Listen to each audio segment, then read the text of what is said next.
Hello, my name's Shelley and this is my channel, The Willow Tree Queen. I'm back with vlog number 2.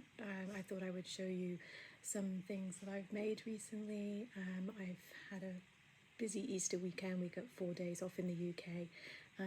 Made a few things, actually made an outfit in a day. So I thought I'd show you what I've made.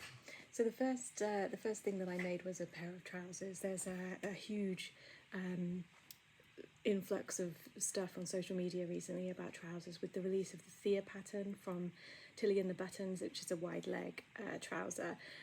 I'm not too keen on wide leg trousers, only because I am 4'10" and they tend to, and I've got very wide thighs, and that they just tend to make me look square.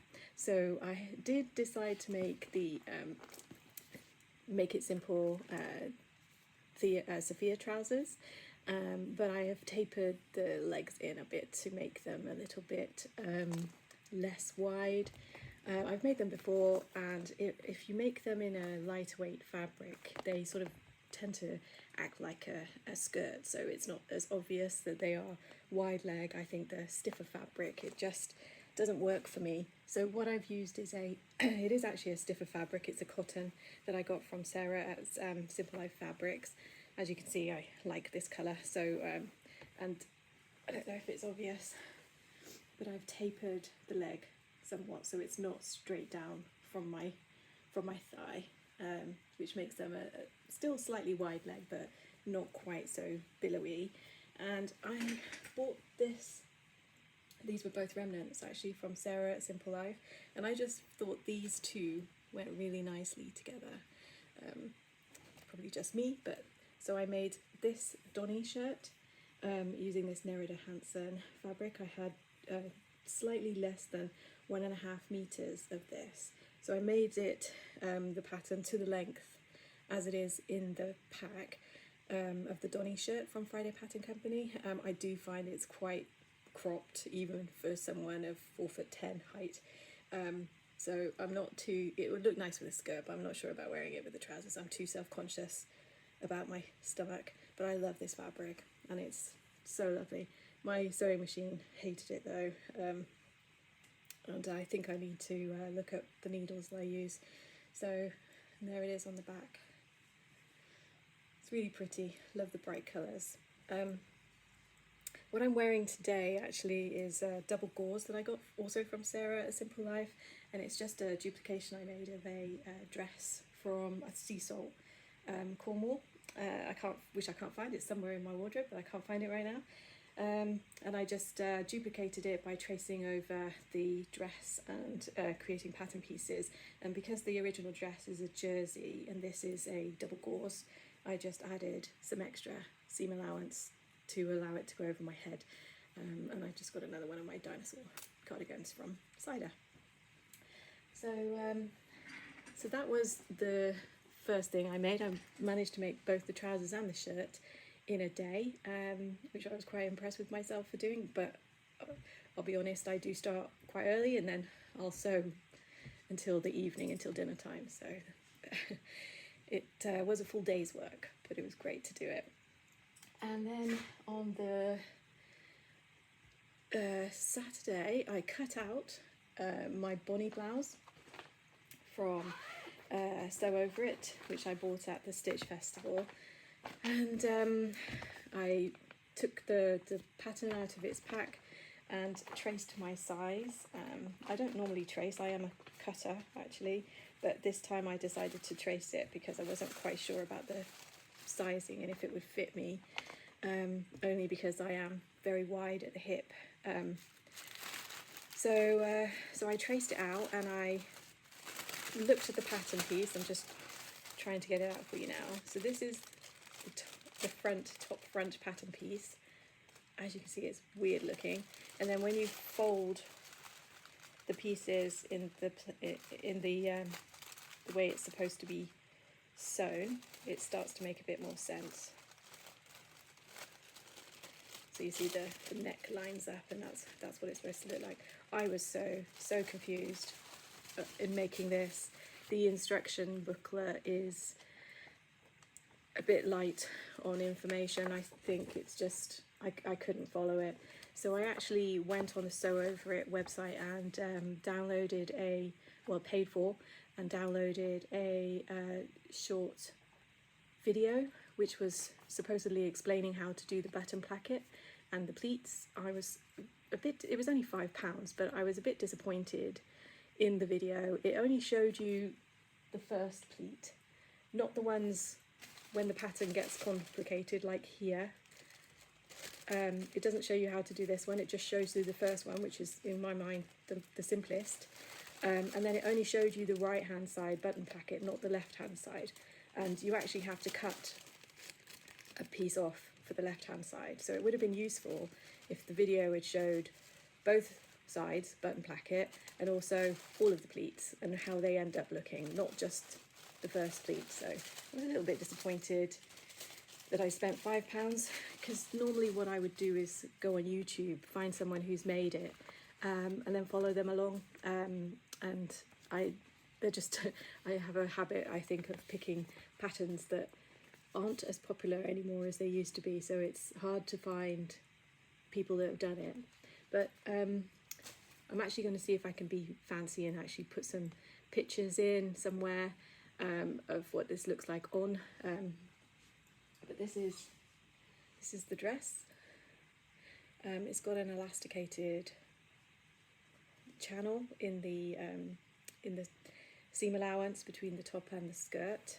So normally it's a blouse, but you can add. They've given you like I think it's a quarter circle skirt to add. And it was interesting because it's got a hidden button placket. I added a few different coloured buttons that sort of go with the pattern in the fabric. I had such trouble. You don't want to look closely. These pleats are not even. The neck, the collar was too long for the neck. Don't know what happened. So I sort of had to ease it in, which is why I think it probably comes too far across the front. But I do kind of like it. I'm just not sure about this fabric. I'm not sure about the white base. I originally bought this to make a wedding guest outfit for my niece's wedding at the end of May, but and I got enough to make myself a dress and my husband a shirt. But actually when it arrived, I kind of don't know. I don't know. I'm not sure I like it. He looks good in red and I like green, so which is why I thought if I get something that's got both in it, then we can match and really embarrass my kids. But anyway, I was pleased that I got it done. It was a challenging make. One of my labels is covering up a mistake I made on the neckline actually. So yeah, so that was fun. This is it's a free dress actually. It's the Bardon Peppermint Bardon dress, which I still haven't finished. And that's a collar piece from my So Frugal make that I did wrong. It doesn't stretch. I cut the jersey on in the wrong angle. So yeah, so those were things that I got up to this weekend. Some other things I thought I would show you as well is my So Yellow for Endo make. I posted this on Instagram. I'm not sure that Jess saw it, but it doesn't really matter. It's just a great cause, and well done for Jess for managing it. So I made the Juno pyjamas again from the Tilly and the Buttons Make It Simple book. So if you've never used one of these books, I would say that you just need to bear in mind that the pattern comes sort of it's nested, so you get all different pattern pieces on one piece and then you need to trace it off. But that's fine so I needed to buy some tracing paper. So I made the Juno pyjamas in this lightweight jersey that I got from Legend Textiles in a bundle. It was £20 for 15 metres. I couldn't turn that down. Obviously when this came I was like, what am I going to do with this? It's like fluorescent yellow splodges. My son made a rude comment about what it looks like on the trousers actually. But they're very comfy, quite see-through, so I had to be careful taking a picture to put on Instagram to make sure that it was not not see-through on the photo. And the Juno pyjamas, I've never made them before actually, but I will again. They've got a nice ankle cuff, and yeah, it's very, very comfortable, not necessarily very flattering. And then the final thing that I made was the So Frugal make, which is the Friday Pattern Company v-neck. Again, it was a bundle that I got from Legend Textiles. It's again a lightweight jersey.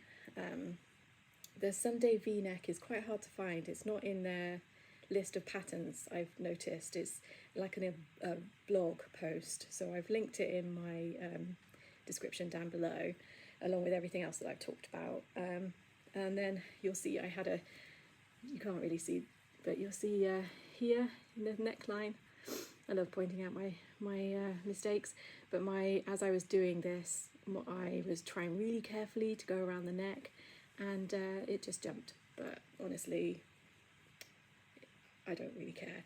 The v-neck was really easy. It's that sort that does the crossover at the front. But yeah, initially when I cut, I didn't cut it on the right way so it wouldn't stretch. So I had to recut it and then do it, and it is massive. It's the sizing. I went for an XL because that's what normally fits me, but I think because this is unisex, XL actually fits my husband way better than it fits me. But yeah, so those were the things that I made. Just trying to think, there was anything else that I was supposed to say? Nope, that's it. So hope you enjoyed this post. Another quick one from me, and I'll see if I can actually put some pictures in this time. And thank you if you watched my last one and commented, and yeah, and if you liked it, like it. Thank you.